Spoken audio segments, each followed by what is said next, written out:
Occupying Till He Comes at Southwest Prophecy Ministries. Well, this is David Schnitker with today's Southwest Prophecy Ministries program. Thanks for joining us. It is a great privilege to have Paul Warren with us today to discuss the October Last Days Beacon article, which he has written, entitled History's Great Nation. At the end of the program, I will explain how you can get a free copy of this excellent article.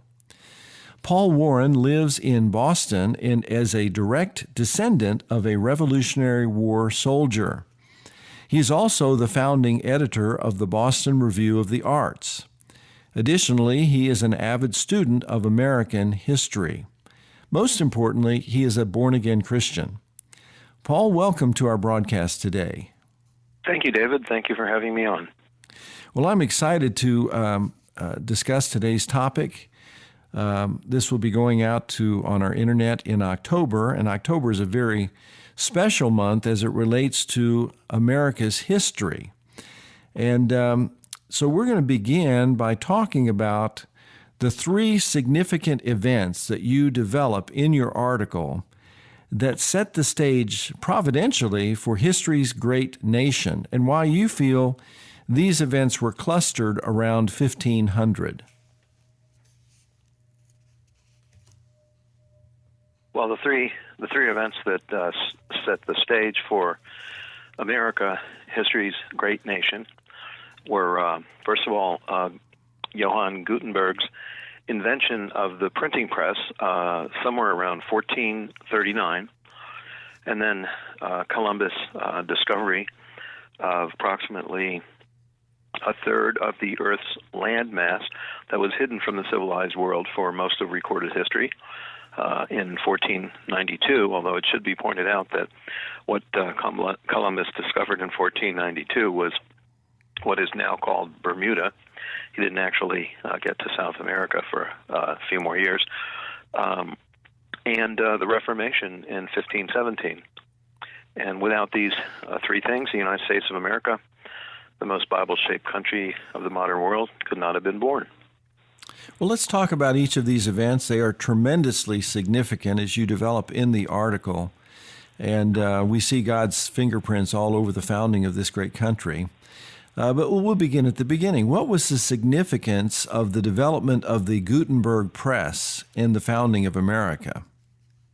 Well, as time progressed, it became the mother of the publishing industry and of mass literacy and of the biggest Bible reading era in history, because before Gutenberg, most of the world was illiterate, and really the ability to read and write, which is the foundation of the modern world,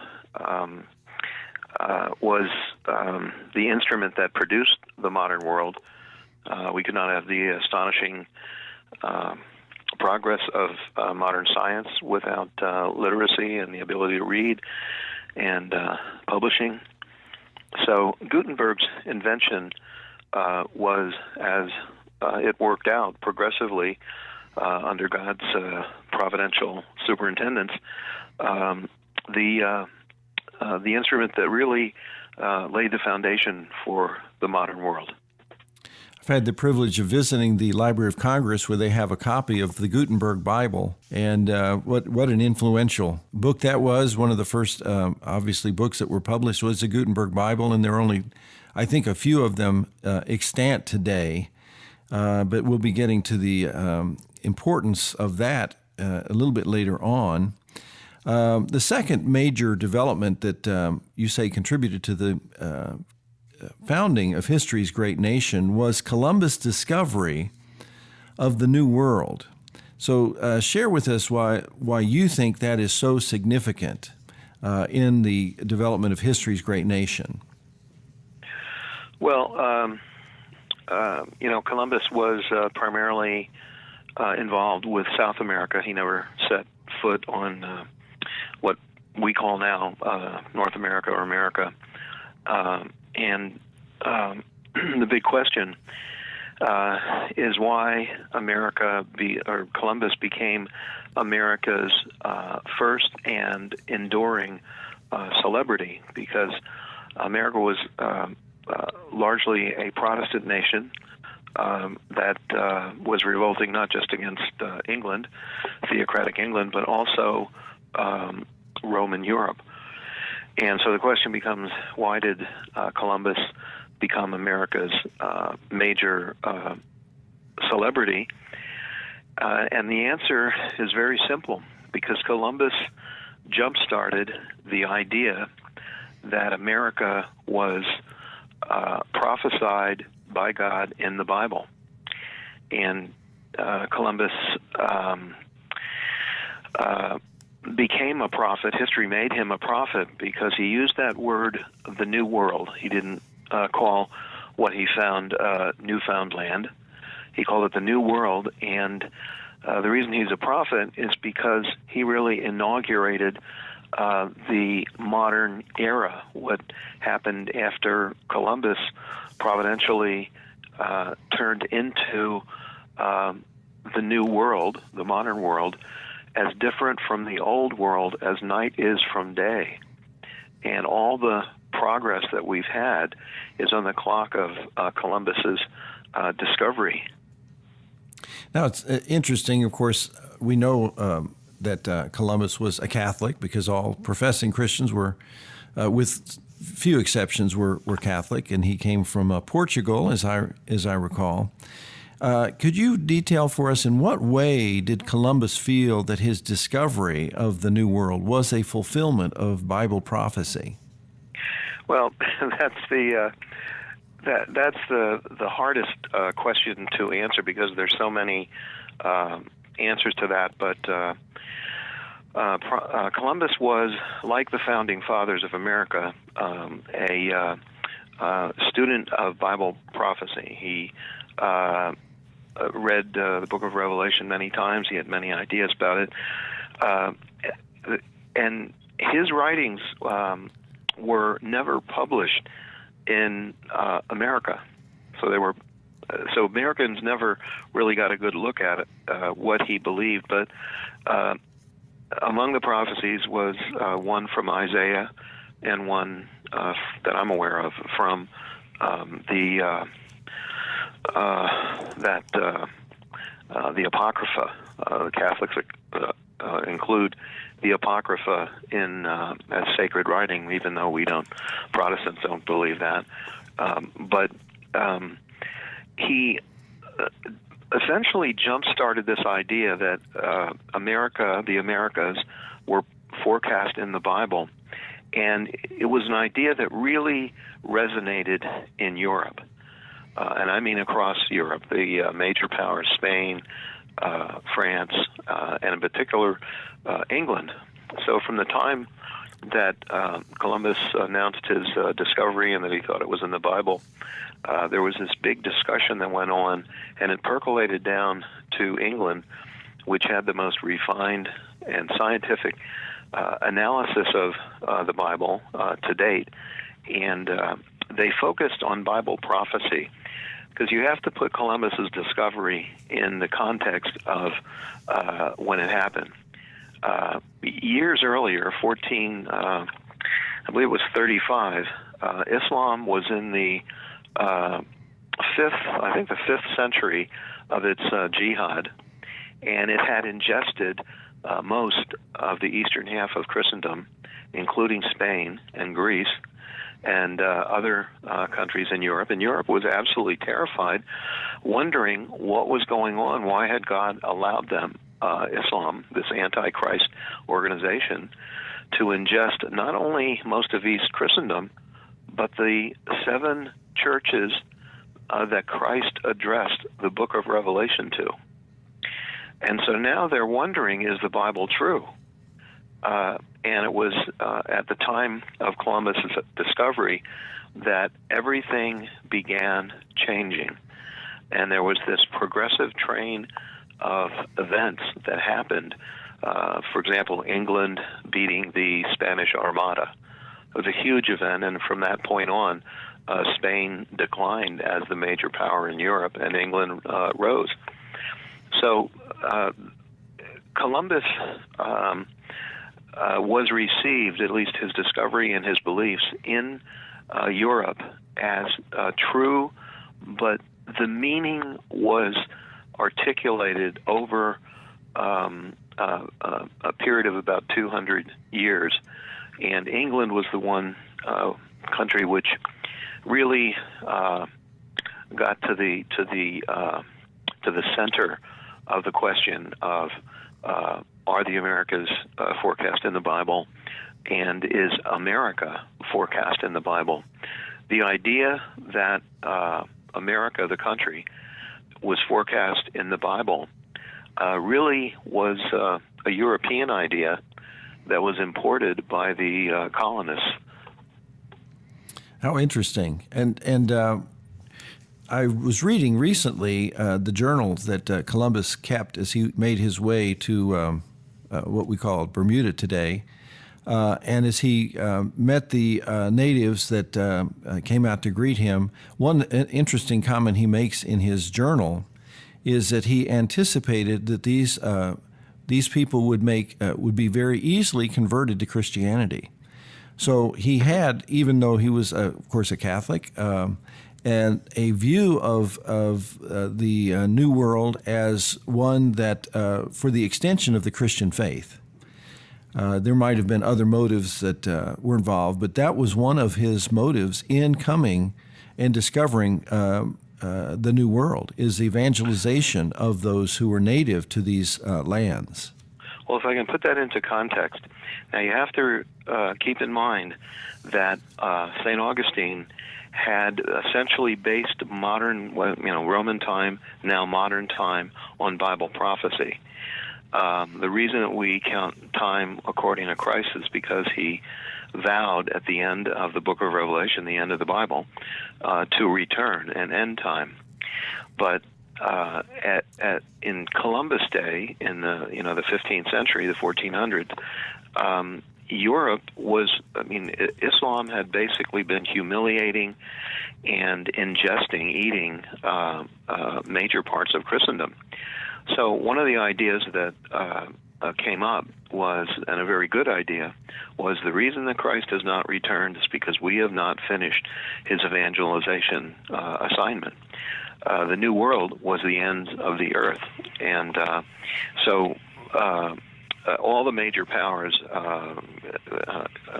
Spain, France, even Sweden, the Netherlands, began colonizing the New World because they believed that when they evangelized the New World, that was the end of the earth, that Christ would return. So, all of the charters from England for various, Virginia, New England, Philadelphia, all had the stipulation of, converting the natives.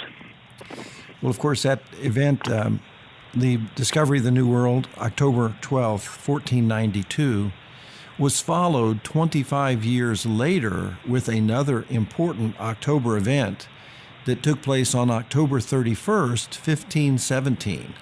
Tell us about this third formative development in the founding of history's great nation. Well, Europe was aware of the notorious corruption of the Roman Church, and even more than that, they were aware. They were wondering why God had allowed Islam to begin, taking over Christendom. And the answer that they came up with was because the Roman Church had mixed too much, or had mixed Roman theology, pagan theology, goddessism, in with the Bible. And so they had to return to the Bible and find out what, essentially read God's mind, so to speak.